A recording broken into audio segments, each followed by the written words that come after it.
Jai Hind, welcome to Dev Talks. Afghanistan has taken the space of the world, and each and every country is worried about or is concerned about what is happening there for their own interests. I'm here joined by Andrey Kortunov, who is the Director General of Russian International Affairs Council at the Moscow State University of International Relations, to give us the Russian perspective of what's happening in Afghanistan. Thank you, sir, for joining me for this conversation. Welcome. So, just a basic question. What is the Russian outlook in general with regards the withdrawal of the US troops after 2 decades of being in Afghanistan and the swift takeover of the Taliban of the country? Well, of course, there are many people in Moscow who take some kind of feeling of revenge, if you wish, because they still remember, especially the older generation, how the United States assisted Taliban, or rather created Taliban almost 40 years ago, when the Soviet Union engaged in Afghanistan militarily. And now Americans have to pay the price for what they did back in the 1980s.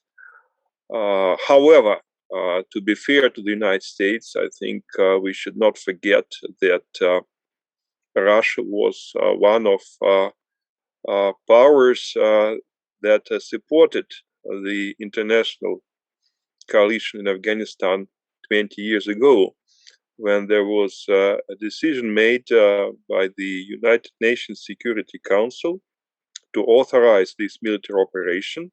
And moreover, Russia assisted this operation by sharing intelligence with the international coalition, by providing transportation routes through its territory for supplies of the NATO alliance. And at that point, Russia did not object the United States acquiring military infrastructure in Central Asia. So if it is a failure, which of course it is, then we should all take some responsibility for this failure. However, I think that, of course, it was 20 years ago, and the relationship between Moscow and Washington were quite different from what they are today. But I think that many Russian experts predicted that ultimately the United States would have to withdraw, and ultimately Taliban would come to power. What not many people predicted was the way how the decision was made by President Biden, and how the decision was executed. Of course, it happened in a demonstratively unilateral fashion, and it seems that the Biden administration did not follow its own commitments to multilateralism. I think that the US allies and partners who contributed a lot to the operation were not properly consulted with. And of course, many in Moscow would argue that the withdrawal of the United States was exercised in a highly unprofessional way. If you compare the Soviet withdrawal and the US withdrawal, of course, the Soviet Union deserved credit, because after the Soviet Union withdrew militarily from Afghanistan, the government which it left behind was able to resist mujahids for more than 3 years without major support from Moscow, because at that stage Moscow was not in a position to render any significant support to its partners and to its clients. And the leadership of President Ghani in Afghanistan collapsed in a couple of days, and that produced a lot of commotion and a lot of incidents, including the ones at the Kabul airport. So the way how this withdrawal was organized was a surprise. And again, for those who wish the United States well, it was an unpleasant surprise. For those who are not sympathetic to the US administration, it was a pleasant surprise. So I don't think that we have consensus in Moscow on that. Sure, of course. I think that's a very realistic way of putting it. And I thank you for that, because the history does play a large role in what is happening in that region today. And it's like a vicious circle which is going around and round in Afghanistan. So it's a ever evolving situation. So on the ground, how does Russia plan to tackle the situation with the Taliban takeover of the country? And being that Russia is one of the few countries that still has its embassy open in Afghanistan. Well, first of all, of course, Russia did have some contacts to Taliban before it came to power. Like many other nations, including China and the United States and Pakistan, of course. I think India was one of the exceptions. India preferred not to engage with Taliban in any significant way until now. And when Taliban was close to getting power, a high-level Taliban delegation visited Moscow, and they made commitments that they will not allow the territory of Afghanistan to be used to organize and to execute any terrorist acts or other subversive actions, either in Central Asia or in the Russian Federation proper. So all the right words were said by Taliban leaders. I think that Russia understands that its role in Afghanistan will be relatively modest, not completely insignificant, but relatively modest, because, of course, if you look at the political and the security dimension, Pakistan stands out as the most important country for the new Afghan leadership. This relationship is very complex. Of course, Islamabad should have concerns about Taliban because of the Taliban like organizations in Pakistan itself. And of course, Taliban cannot recognize the Durand line as the border. So there are many complications, but nevertheless, Pakistan is very important strategically and politically for the new regime in Kabul. Economically, arguably, China will be the most important player. It has already invested quite a lot in Afghanistan, and it might play a very important role, especially in terms of large infrastructural projects, transportation, maybe energy, logistics, and definitely will have an impact on the on the development of Afghanistan, and also on making a bridge between Central Asia and South Asia. However, Russia can play a role. It can play a role in the economic field because a lot of the existing economic infrastructure in Afghanistan was built during the Soviet period of 1980s, and Russia might help with modernization, with upgrade, with maintenance. So there are certain opportunities for Russia as well. I think that Russia can play a certain role in multilateral frameworks. Specifically, Afghanistan has an observer status within the Shanghai Cooperation Organization, and Russia is one of the leaders in this organization. So it might encourage other members to think about multilateral efforts in stabilizing the country. A lot will depend on what the new leadership in Afghanistan might request from Moscow. For example, I can imagine a situation when it's not very likely, but I can imagine a situation when the new leadership in Kabul would request some kind of security assistance in fighting international terrorist groups, specifically ISIS. ISIS Khorasan is present in Afghanistan, and it constitutes a potential threat to Taliban, especially to some moderate leaders of Taliban. So I can envisage a very intense confrontation between Taliban and ISIS-K.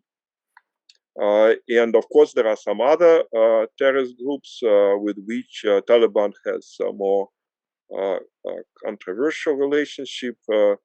So a lot will depend on the position taken by the new leadership of Afghanistan in terms of its international partnerships and alliances.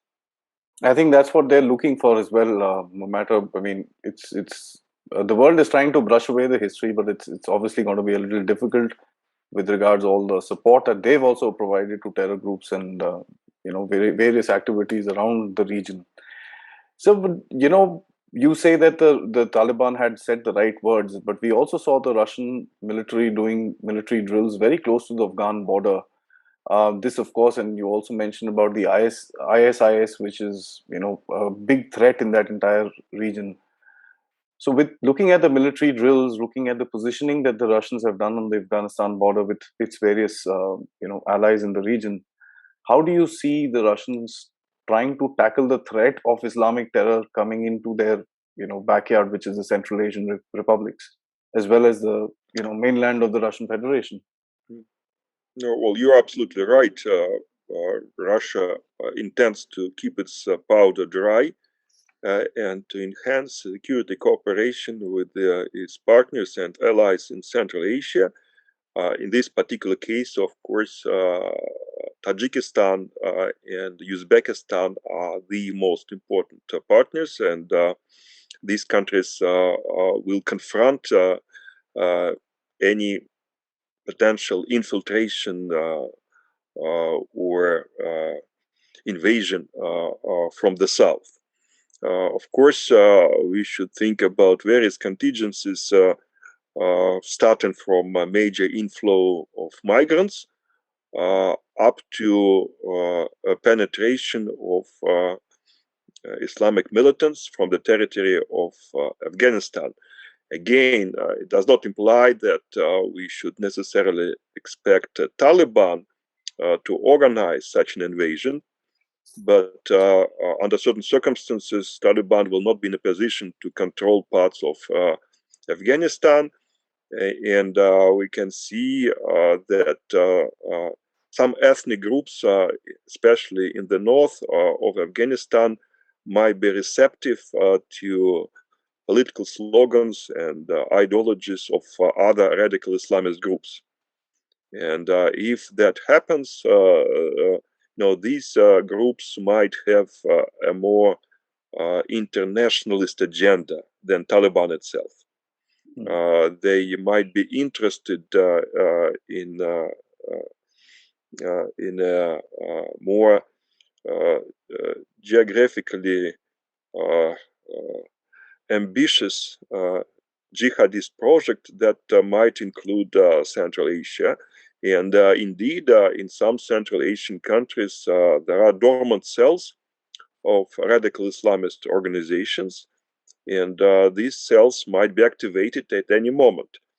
That's why Russia conducts these military drills together with Uzbekistan, Tajikistan, and I think that Russia also tries to enhance cooperation with Central Asian countries in terms of intelligence sharing, counterintelligence, and other special services. I think that this work is underway right now. Interesting. And that is keeping in mind that, as you said, also the Taliban has various different fractions and groups in itself, which may not be particularly loyal to the central leadership who's trying to establish control over the country today. So that's a important point to mention. And that's one of the reasons that I understand everybody is trying to protect themselves and their borders with Afghanistan. So the Indian Prime Minister, Narendra Modi, and of course, President Putin had a long conversation last week on cooperation with regards to Afghanistan. We also saw history wherein India and Russia, along with Iran, had supported the Northern Alliance for a long time.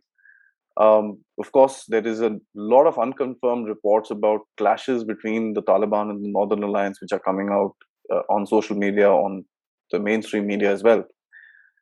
One, how do you see the cooperation between India and Russia going forward towards Afghanistan? And two, do you think that whole alliance or supporting the Northern Alliance by India and Russia and some other countries in the region would form up again? Well, first of all, on India, I think that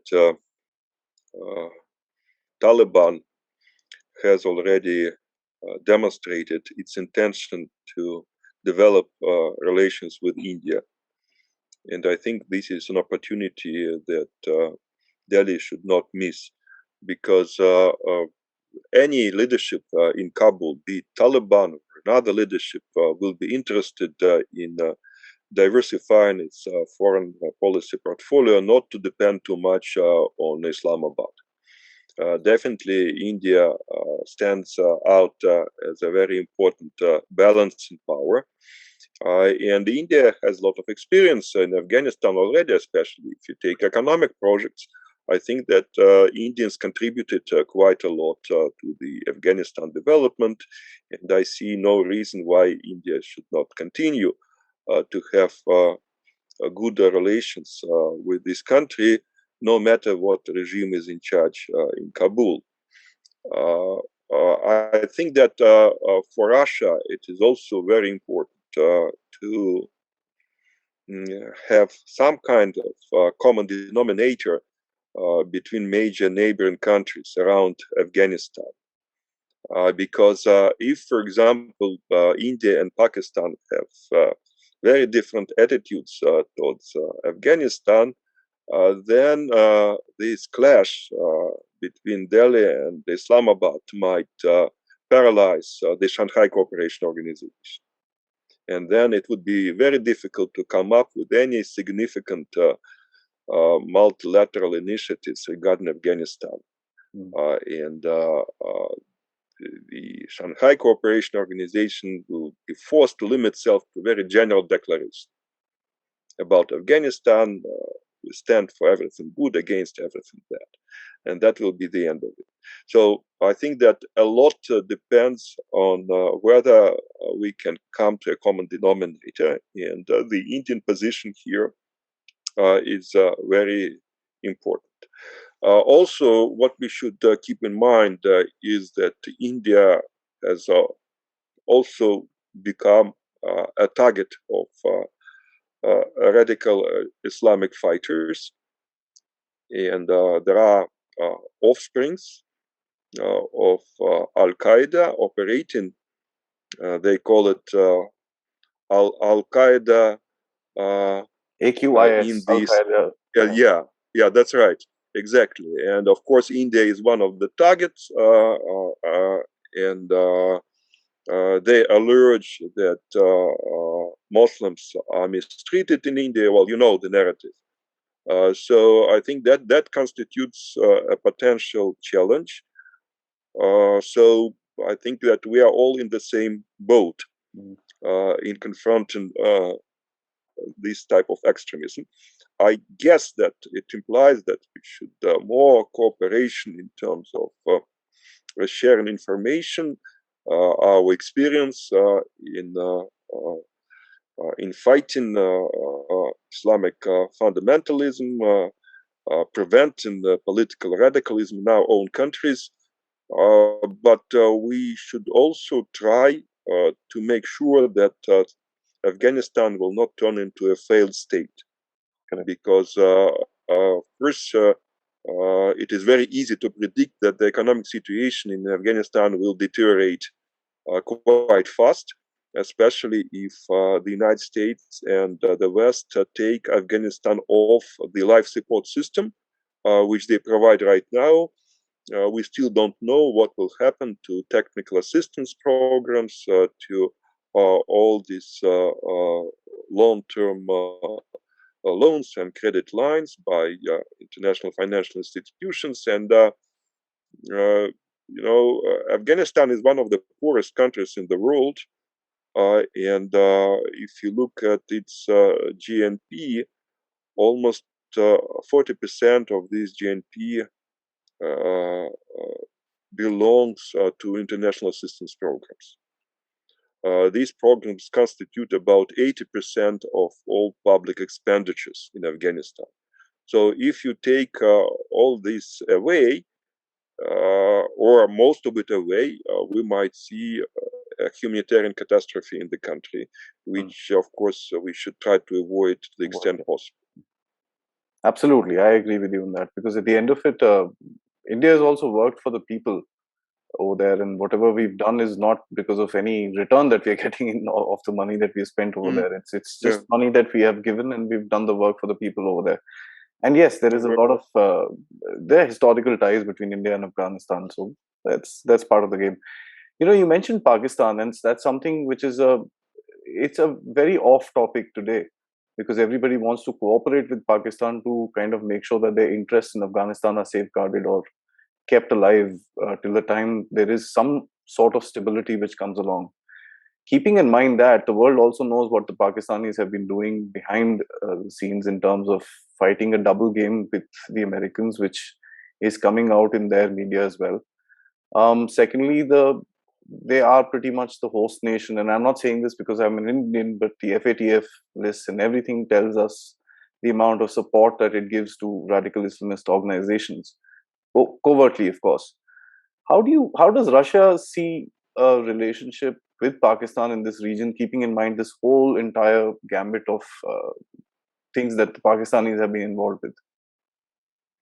Well, I think that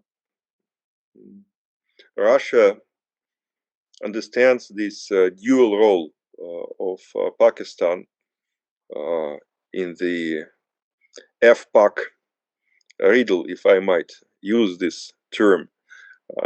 They don't like it in Pakistan, of course, but nevertheless, on the one hand, Pakistan is a part of the problem, and you rightly pointed out that the Pakistani approach to fighting against Islamic fundamentalism in Afghanistan was not consistent, not to use a different term.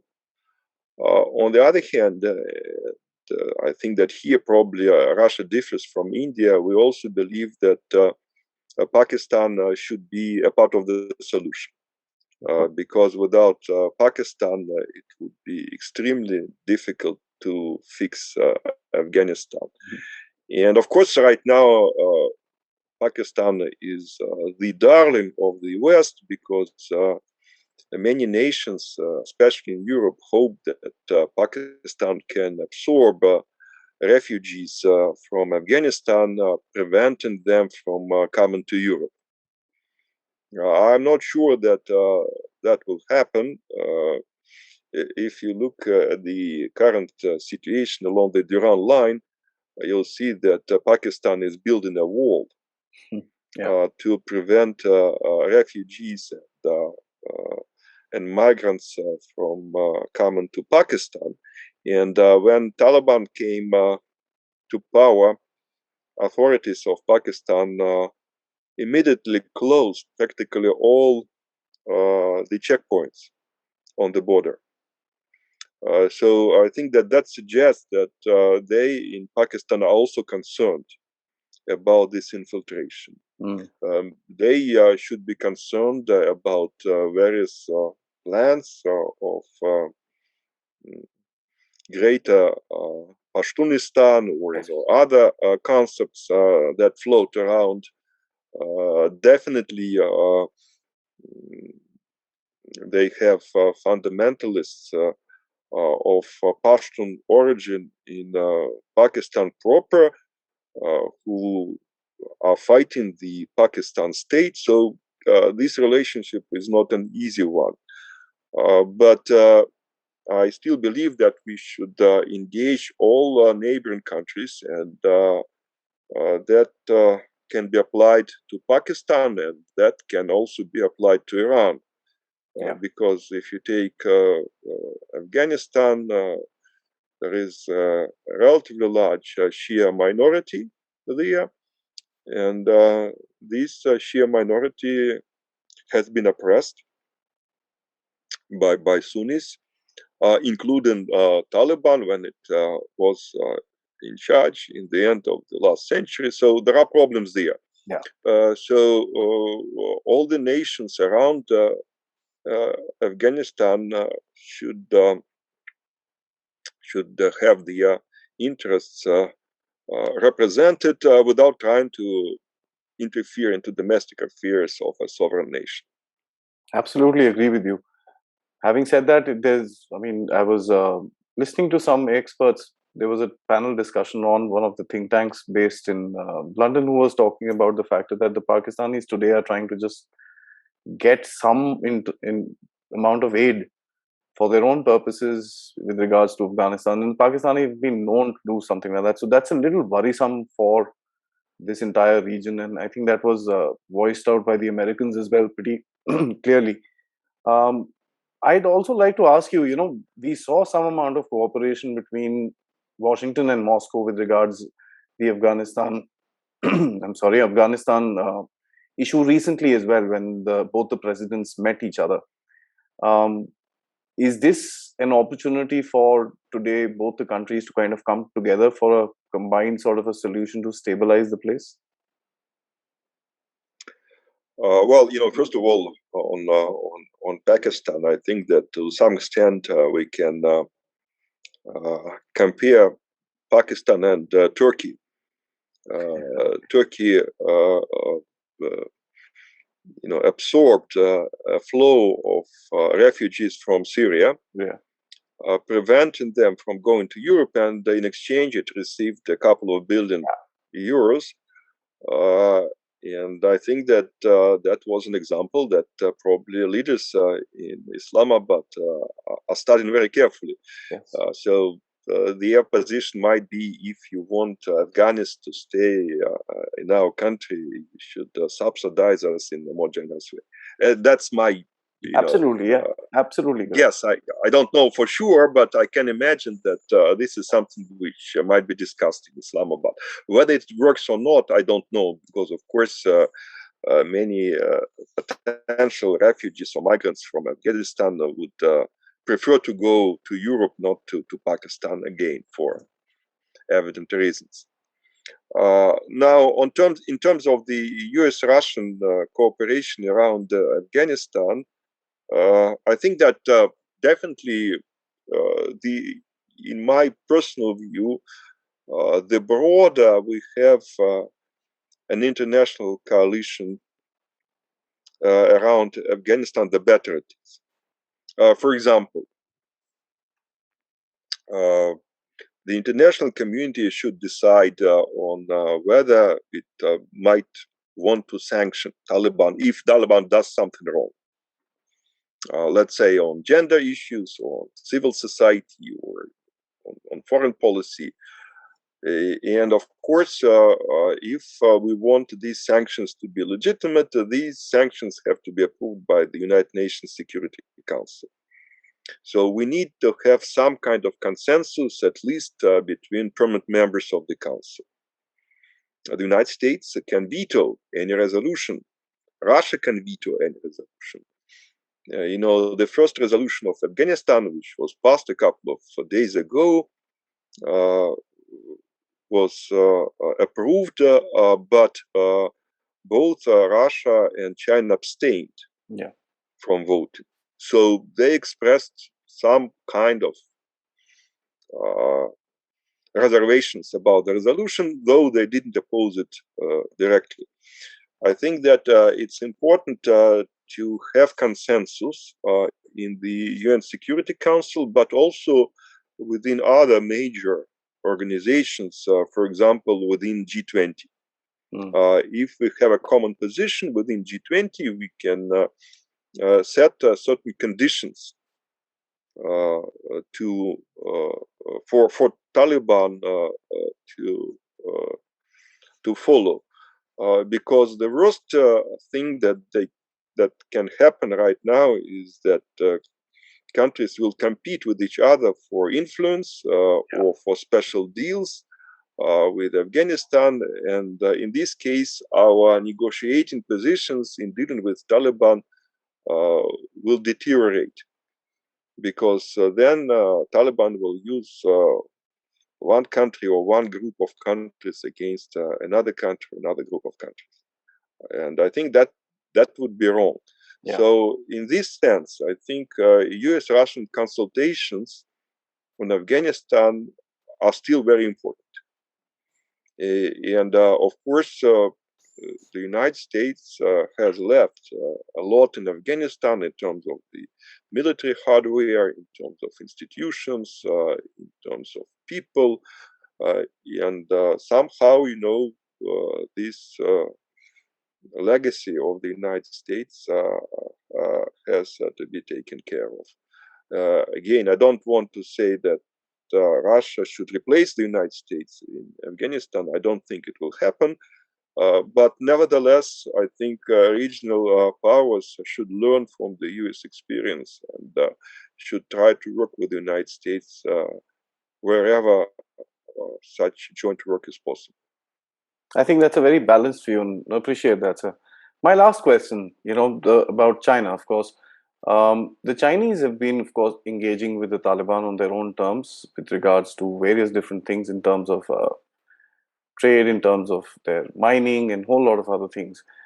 Uh, the Chinese are also trying to build a footprint into the Central Asian republics, and there is obviously today we see a lot of cooperation between the Russians and Chinese, but it was not always so. And of course, there is always a little bit of a hot and cold sort of a relationship between both the countries. India, of course, used to have this. Today, it's pretty hot in terms of the relations between India and China. But Russia, this is what has been read in India, that there is a balance that both the countries kind of maintain and tolerate each other to make sure that their interests are mutually agreed to. With China getting into Afghanistan, strengthening its footprint in the Central Asian republics, how does Russia see Chinese growing influence in that region? Well, I think that as far as Afghanistan is concerned, Russia accepts the growing Chinese role as a new reality on the ground. And there are still, certain uncertainties about what exactly China is going to do in terms of investments, in terms of its economic assistance, because China has always been very pragmatic. They invest into commercial projects, but they're not likely to replace the West in terms of technical and humanitarian assistance to Afghanistan.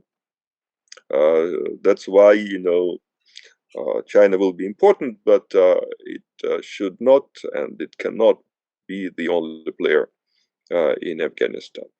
But economically, of course, China is much more active than Russia or than any other country around Afghanistan. In terms of security, I think that what happened after Taliban got to power in Kabul, we observe a renewed interest of Central Asian countries to cooperate with Russia on security issues. Mm-hmm. And I think that what we will see is an upgrade of bilateral and multilateral relations in this region, in the security field. China is not a direct partner to these projects, because these projects are conducted primarily through the mechanisms of CSTO. Yes. Collective Security Treaty Organization. And I think that there is a kind of understanding between Moscow and Beijing that Moscow remains the key security provider in Central Asia. And Beijing is not willing, at least at this particular juncture, is not willing to question this role of Russia. Whether Beijing would like to make its security-related presence in Central Asia more visible, we don't know. But so far, China has been relatively modest, and I would say very cautious in its strategic outreach in Central Asia. I think that the perception is that we will expand economically, but we respect your strategic leadership in Central Asia and your relations with these countries. Whether it is going to change, it's hard to tell. I think that today China's strategic interests are focused primarily on the Pacific, not on Central Asia. And of course, China needs Russia in its emergent confrontation with the United States. So I don't think that China will jeopardize its relations with Moscow by taking some unpredictable opportunistic steps in Central Asia. I think that they are smart enough not to do that. Fair enough. I think that's a very balanced view, and it looks after national interests of both the countries, which is what I think every country is looking for, apart from a few that we see around us. So this has been a wonderful interaction. I think we've gone through quite a bit of what Afghanistan is going through with regards to its the situation on the ground, how the Russians are looking at handling this entire situation, the issues which come about from the region, and of course cooperation with its neighbors, India, Pakistan, Iran, and of course China. It is, for us, when we look at India and Russia, we look at a very, very old relationship in terms of defense ties, in terms of security related issues.